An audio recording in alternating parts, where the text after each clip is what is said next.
V-sits, so, or just basically a lean back with a double leg lift. But I'm not going to do a full V-sit, so it's a modified V-sit with our knees more like 90-90. If you feel comfortable, you can progress to a full V-sit, but I'm just going to show you some tips for breathing in this position and in this exercise. So I like to bring one leg up at a time. So when you inhale, good 360-degree inhale, my feet are still on the floor here. Inhale through my nose. Exhale from the bottom up. Think of gently lifting the pelvic floor. Draw your hip bones together to engage those low abs. I'm leaning back, and then I'm going to inhale again. Exhale, one leg, then the other. And then I'm holding this position. Lower, lower, okay?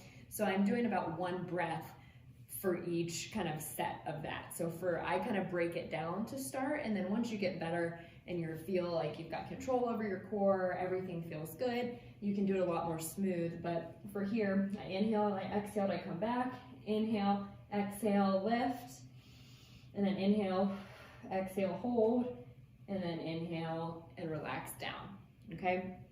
So once you get better, then you're gonna hold that position and breathe. So progress the number of breaths or the amount of time you're holding that position. I'll demonstrate that here.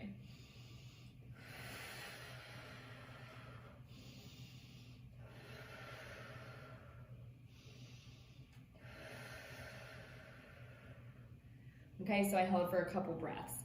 If that feels easy, if you can hold for, I would say 5 to 6 breaths, 30 seconds or more, and you have good control over your core, you're not doming or bulging through your midline, no heaviness or pressure in the pelvic floor or vaginal area, then maybe you can try that full V-sit. So that would be the next progression, is straightening those legs, okay? So again, watch for what your core is doing, feel what your core is doing. What do you have trouble with? Are you able to maintain a good breathing pattern, or do you go right into a shallow breathing pattern with your neck and chest and kind of can't really move that rib cage or expand through the back body or the belly? So watch for that, going into that shallow breathing pattern with exercises like this that really challenge those front abs.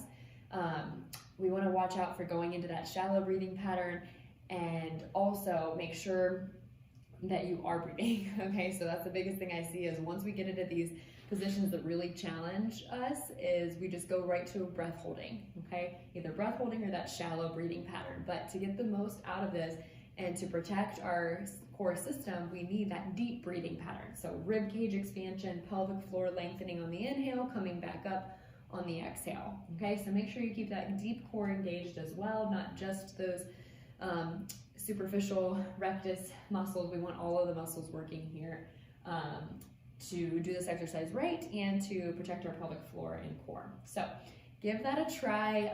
Play around with how many breaths you can hold for. Feel your abs. Are you doming? Are you bulging? See what's going on there, and progress or modify accordingly.